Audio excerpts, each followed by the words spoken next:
எழில் சுடர் சீரியல்ல இப்போ ஒரு அட்டகாசமான அதிரடியான எபிசோட் வந்திருக்குன்னே சொல்லலாம். அஞ்சலி பத்தின விஷயம் எல்லாம் வந்து நம்ம சுடருக்கு வந்து தெரிஞ்சிச்சு. ரொம்ப எமோஷனல் சீனா இருந்துச்சு. மிஸ் பண்ணாம ஃபுல்லோடையும் கேளுங்க. வீஸே வந்து சுத்தமா போமாட்டேது. பார்க்கலாம் லைக் பண்ணிட்டு பார்த்தீங்கன்னா, கொஞ்சம் பேச வந்து மூட்டிட்டா இருக்கும்.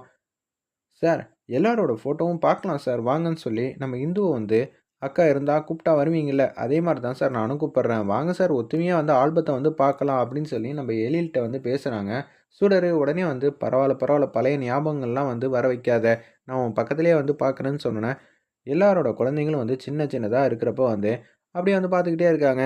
இது 1 வயசுல எடுத்த ஃபோட்டோ, இது 2 வயசுல எடுத்த ஃபோட்டோங்கிற மாரி, அவங்க அவங்க வயசுக்கு ஒவ்வொரு வயசு வர வரைக்கும் என்னென்ன ஃபோட்டோலாம் எல்லாம் கலெக்ட் பண்ணி வைக்க முடியுமோ, அது எல்லாத்தையும் வந்து அவங்க பார்க்கணும்ல. இத பத்திரமா வச்சிருக்கோம். சார், அபி, கவின், காவியா இவங்க எல்லாரோட ஃபோட்டோவும் நீங்க வச்சிருக்கீங்க, ஸ்டார்ட்டிங்லேருந்தே. ஆனா அஞ்சலி மட்டும் 3 வயசுலேருந்தே இருக்கே, என்ன காரணம் அப்படின்னு சொல்லி கேட்கும்போது, அதுவா அது தண்ணீல வந்து போயிடுச்சும்மா அப்படின்னு சொல்லி என்னென்னமோ சொல்லி சமாளிச்சுட்டு இருக்காங்க அந்த இடத்துல நம்ப எழிலு. ஆனா எந்த விஷயத்தையும் சொல்லல.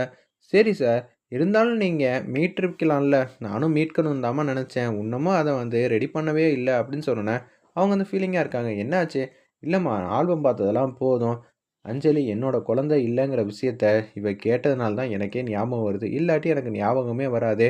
அஞ்சலி தானே என்னோட புடிச்ச குழந்தை அப்படின்னு சொல்லி அந்த இடத்துல வந்து சூப்பரா வந்து யோசிச்சுட்டு இருக்காங்க. ஒரு பக்கம் நம்ம அஞ்சலி வந்து கியூட்டா அழகா வந்து அந்த பேப்பர் வந்து எடுத்துட்டு வராங்க. சுடரம்மா இது முதல்ல கீழ இருந்துச்சு. அதனால தான் உங்களுக்காக நான் எடுத்துட்டு வந்தேன்னு சொன்னோனே, அந்த இடத்துல வந்து ஃபுல்லா படிச்சு பார்த்துடுறாங்க. அஞ்சலி இந்த வீட்டு குழந்தை இல்லையா? என்ன ஆச்சு? இப்படியெல்லாம் நடந்துருச்சே அப்படின்னு சொல்லி லெட்டர வந்து யார் கண்லயும் படாம, அப்படியே அஞ்சலி வந்து ஹக் பண்றாங்க. "என்ன ஆச்சு சுடரம்மா? நீங்க என்ன இப்படியெல்லாம் வந்து பேசிட்டு இருக்கீங்க?" அப்படின்னு சொல்லி கேட்குறாங்க அந்த இடத்துல. நம்ம அஞ்சலி பாப்பா உடனே "அதெல்லாம் ஒண்ணும் இல்ல செல்லம்" அப்படின்னு சொல்லும்போது, "சரி நீங்க கூட எல்லார் கூடயும் வந்து விளையாண்டுட்டு இருங்க. நான் வந்து உங்க அப்பா கிட்ட சில பல விஷயம்லாம் கேட்க வேண்டியிருக்குன்னு" சொல்லிட்டு, அப்படியே வந்து எழில் ரூம்குள்ள வந்து வரத்துக்காக வந்து வெயிட் பண்றாங்க. நம்ப சுடரு எழில் வந்து ரூம்குள்ள வந்தோனே சார், கதவு சாத்துங்களேன்னு சொன்னோனே, கதவு சாத்திடுறாங்க. "என்ன விஷயம்? நான் உங்ககிட்ட ஒரு விஷயத்த வந்து கேட்கணும். நீங்க உண்மைய தான் சொன்னீங்களா? அஞ்சலி பத்தி இருக்கிற விஷயத்த வந்து கேட்டோனே." "ஆமா, அஞ்சலி என்னோட குழந்தை தானே." அப்படின்னு சொன்னோனே, "பொய் சொல்றீங்க சார். இந்த லெட்டருக்கு நீங்க என்ன பதில் சொல்றீங்க? அஞ்சலி நம்மளோட குழந்தை இல்லன்னு தெரிஞ்சோனே, நான் ரொம்ப வேதனைப்பட்டேன். ஏன் இந்த விஷயத்த வந்து என்கிட்ட மறைச்சீங்க?" அப்படின்னு சொல்லி கேட்கும்போது தான், உண்மைய போட்டு உடைக்கிறாங்க. "முதல்ல என்ன நடந்துச்சு தெரியுமா? இந்த விஷயத்த வந்து சொன்னதே வந்து இந்துமதி தான். நமக்கு தான் ஆல்ரெடி வந்து 3 பேர் இருக்காங்களே! அப்புறம் எதுக்கு நீ இது மாரிலாம் கேட்குறன்னு சொல்லி நான் கேட்டேன். ஏங்க என்ன போல இருக்கிற ஒருத்தவங்களுக்கு நல்லபடியா ஒரு வாழ்க்கை வந்து அமைஞ்சிச்சு. அதுவும் உங்க புண்ணியத்தால. அப்படி இருக்கும்போது, ஆரம்பத்துலேருந்து நான் அம்மா, அப்பா பாசத்த வந்து பார்த்ததே இல்லங்க. அங்க வளர்ந்ததுனால. அதனால எனக்கு என்ன யோசனை வந்து தோணுதுன்னா, எனக்கு ஒருத்தவங்களையாவது அங்கேருந்து கூட்டிட்டு வந்து நம்ப அம்மா, அப்பா பாசத்த வந்து ஊட்டி, ஊட்டி வளர்க்கணும்னு ஆசையா இருக்கு.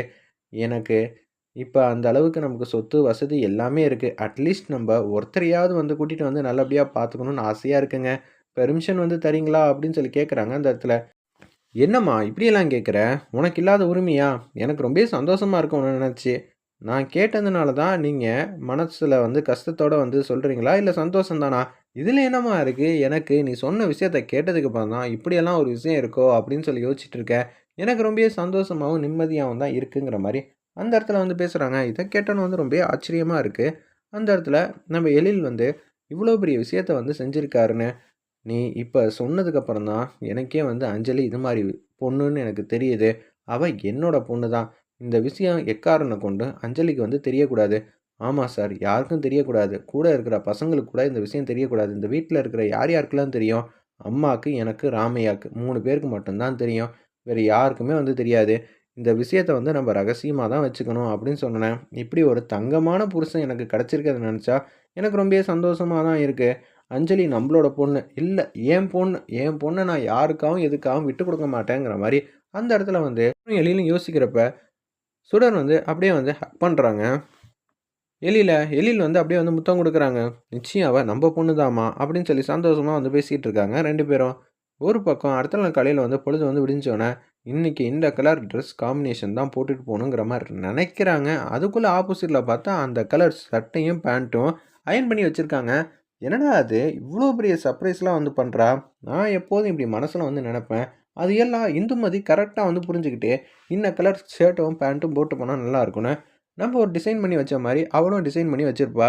இது எங்க 2 பேருக்குள்ள மேட்ச் ஆகுது. ஆனா சுடருக்கும் எனக்கும் இல்ல. எப்படி இப்படியெல்லாம் ஒரு வேவ் லென்த் வந்து ஸ்டார்ட் ஆகுது? ஒண்ணும் புரியலையே அப்படின்னு சொல்லி யோசிச்சுட்டு இருக்காங்க. நம்ம எழில். அதே மாரி கியூட்டா அழகா வந்து ரெடி ஆயிட்டு, அப்படியே கேஷுவலா வந்து வெளியில வந்து வராங்க. ட்ரெஸ் காம்பினேஷன் ரொம்பவே சூப்பரா இருக்குப்பா! அப்படின்னு சொல்லி யோசிக்கும்போது, மனோகரி வந்து திங்க் பண்ணிட்டு இருக்காங்க. இன்னைக்கு இந்த மாரி விஷயத்த வந்து நமக்கு தெரிஞ்சதுக்கப்புறம், இத வச்சு இந்த குடும்பத்தையே பிரிக்கணும். அதுக்காக தான் நான் யோசிச்சுட்டு இருக்கேன்னு மனோகரி ஒரு பக்கம் கேவலமா வந்து யோசிச்சுட்டு இருக்கிறப்ப, கேஷுவலா வந்து கீழ இறங்கி வராங்க. மனோகரி, இந்த ட்ரெஸ் காம்பினேஷன் ரொம்பவே சூப்பரா இருக்கு எழில். ஆமா, இது எல்லாத்தையும் வந்து செலக்ட் பண்ணது சுடர் தான். உனக்கு புடிச்ச மாரி தான்ப்பா இடியாப்பமும் தொட்டுக்கிறதுக்கு இது மாரி ஒரு விஷயம் வந்து பண்ணியிருக்காங்கங்கிற மாரி சொல்றாங்க. வாவ்! இன்னைக்கு ரொம்பவே வந்து அசத்துறாம்மா சுடரு. என் மனச வந்து ரொம்பவே வந்து கவர்ந்துட்டா. அவ சாப்பிட்டாளா? இப்ப தான் குழந்தைங்கலேருந்து எல்லாரும் வந்து சுடர் சமைச்ச சாப்பாட சாப்பிட்டுட்டு, ரொம்பவே அற்புதமா இருக்கு, சூப்பரா இருக்குன்னு சொல்லிட்டு போயிருக்காங்க அப்படின்னு சொல்லி சந்தோஷமா வந்து பேசிட்டு இருக்காங்க அந்த இடத்துல. அப்படிங்களா? ஓகே, ஓகேங்கிற மாரி யோசிச்சுட்டு இருக்காங்க. அம்மா இந்த ட்ரெஸ்ஸ வந்து யார் தெரியுமா செலக்ட் பண்ணா? நான் மனசுல நெனச்ச ட்ரெஸ்ஸ வந்து காலையிலேயே வந்து அயர்ன் பண்ணி ஆப்போசிட்ல வச்சுட்டு போயிட்டாம்மா. எப்போதும் இந்துமதி தான் இது மாரி பண்ணுவா. இவ இப்படி பண்றத நெனச்சா எனக்கு சந்தோஷமா இருக்கு.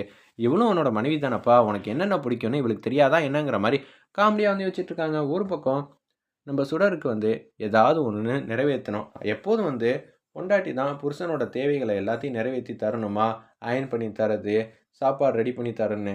அவளுக்கு என்ன வேணும்னு கேட்டாலோ, அத நம்ம செஞ்சு தரணும். அது எவ்வளோ ரூவா இருந்தாலும் பரவால்ல. நான் செஞ்சு தராம விடமாட்டேங்கிற மாரி யோசிச்சுட்டு, அப்படியே கேஷுவலா வந்து வராங்க. "சுடர் உனக்கு என்ன வேணும்னு சொல்லு. அத நான் ரெடி பண்ணி தரப்போறேன்." அப்படின்னு சொன்னோனே, "என்ன இப்படியெல்லாம் கேட்குறீங்க?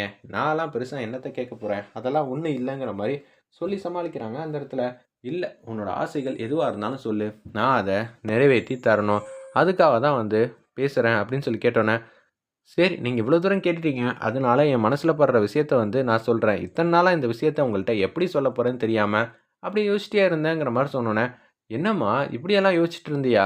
எதுவா இருந்தாலும் வந்து சொல்ல வேண்டியது தானே?" அப்படின்னு சொன்னோனே, "சரி, எனக்கு பானிபூரி இதெல்லாம் வந்து வாங்கி தர்றீங்களா?" அப்படின்னு சொல்லி கேட்குறாங்க அந்த இடத்துல.